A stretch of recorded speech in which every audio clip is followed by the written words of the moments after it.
Salut, c'est Trado, content de vous retrouver pour ce nouveau format, investir en silver, platine et palladium pour le long terme. La vidéo sur l'or est déjà sortie, vous la retrouverez juste avant celle-ci. On va commencer par les actualités, comme d'habitude, trois actualités qui sortent du lot.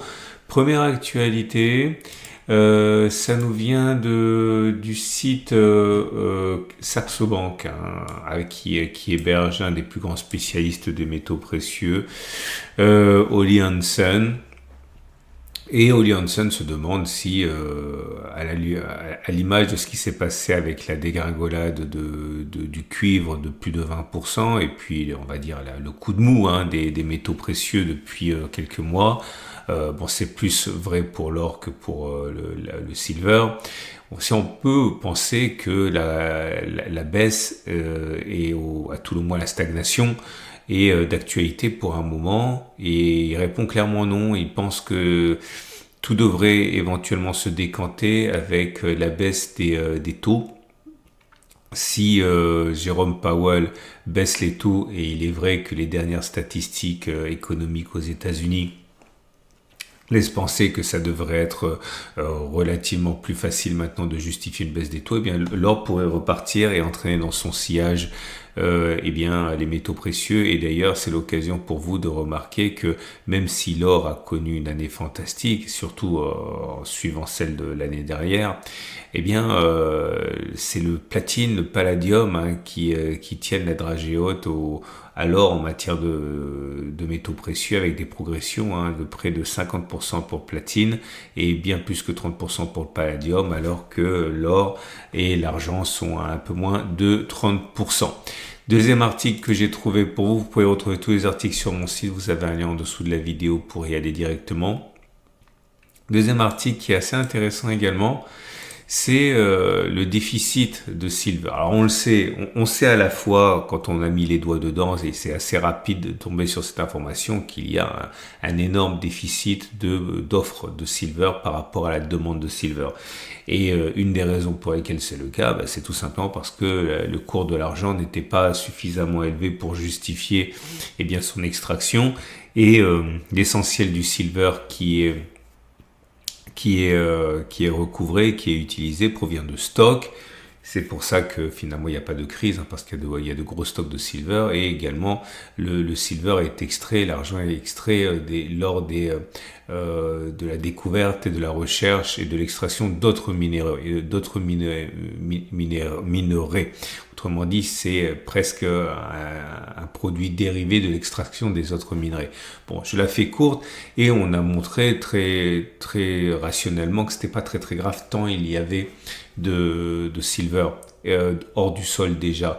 Et le problème, nous dit l'article, c'est que ouais, mais c'est pas instantané non plus de mettre en action une nouvelle mine, et considère qu'entre les travaux de faisabilité, de recherche, d'extraction, de respect des régulations environnementales, etc., maintenant c'est 15-20 ans. Et ça veut dire que s'il devait y avoir, pour une raison ou une autre, un décalage qui devient ingérable entre l'offre et la demande, eh bien, il ne faut pas croire que même si le silver, effectivement, on sait où il est, eh bien, que ce soit instantané, loin de là, il faut du temps avant, et en particulier avec les problèmes environnementaux que ça suscite, et les régulations qu'il y a derrière. Bref, c'est assez intéressant, je vous laisse découvrir l'article. Troisième et dernier article que j'ai trouvé pour vous, et bon, je vous avoue que même moi j'ai été surpris, c'est le montant des importations de palladium russe qui va aux États-Unis. Alors, on sait très bien que le palladium n'a jamais cessé d'être exporté, puisque c'est un métal extrêmement précieux dans des process industriels. Mais on parle ici, concernant le palladium, d'une hausse de 37% à 502 millions. Et j'imaginais pas que c'était autant la progression. Et c'est intéressant parce qu'alors même que les deux pays sont à couteau tiré, ça vous montre à quel point le palladium est important, puisque bon, ça ne se sait pas quand on met pas son nez dedans. Mais oui, malgré toutes les menaces et même les tensions nucléaires, eh bien, il n'est pas question de faire sans le palladium russe, comme il n'est pas possible de faire sans l'uranium russe, ok. Et ça vous montre à quel point le palladium est un métal clé, même si effectivement on a tendance à le sous-estimer un petit peu. Voilà, on va passer maintenant aux zones d'accumulation rationnelle. Avant toute chose, je vous rappelle que si vous voulez acheter du palladium, du platine et du silver, eh bien vous pouvez passer au coffre. Il vous en coûtera par exemple, je fais au hasard, pour le platine, 10 grammes de platine, 428 € si vous voulez tabler sur du physique. Pour le palladium, pour le silver, allez, une Vera Valor, alors c'est des lots. Hein. Alors, si on regarde le Vera Silver, une once, 43,75 €. Ok. On va donc passer aux zones d'accumulation rationnelle. Vous avez un lien en dessous de la vidéo pour aller directement sur le site de coffre. Hein. Palladium libellé en dollars. On va commencer par le palladium libellé en dollars puisque je l'ai sous les yeux. Bon, c'est pas génial, mais on est toujours en tendance de fond haussière, en tendance de long terme haussière, puisqu'on est au-dessus de la M50 et de la M200 qui monte. La zone d'accumulation rationnelle des 12,32, 11,80 pour le mois d'août a donc été sollicitée. Bon, attention, l'idée c'est que vous devez diviser enfin vous faites ce que vous voulez. Moi je préconise d'envisager une accumulation en DCA plus une partie en zone d'accumulation rationnelle. Là c'est le début du mois, donc à mon avis vous avez déjà accumulé sur cette zone. Peut-être que vous voulez soit investir tout de suite la zone accumulation rationnelle palladium ici, ou alors attendre un éventuel retour sur les 11,15 1080. C'est chacun qui voit. En tout cas, tendance de fond haussière, tendance de long terme haussière. Pour le palladium libellé en euros, c'est la même chose. Accès de faiblesse. La zone d'accumulation rationnelle la plus proche, je n'en avais pas ici. Hein.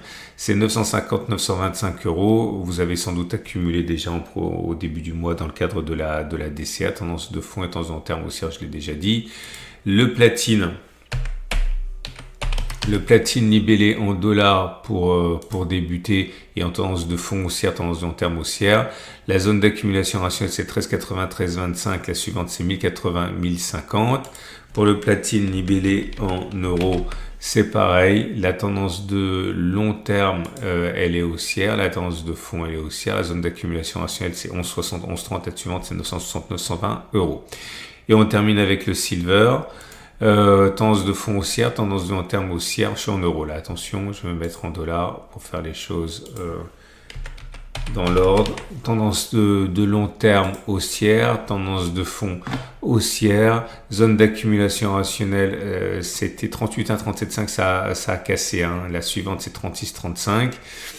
Pas de raison de s'inquiéter, hein. On est en tendance de fond toujours bien ancré à la hausse. Et pour l'argent libellé en euros, c'est pareil, on l'a vu le graphe, la tendance de long terme elle est haussière, la tendance de fond haussière, la zone d'accumulation rationnelle c'était là, j'ai enlevé la zone. La prochaine c'est 31,30 si on y va. Voilà, excellente journée, à samedi pour la mise à jour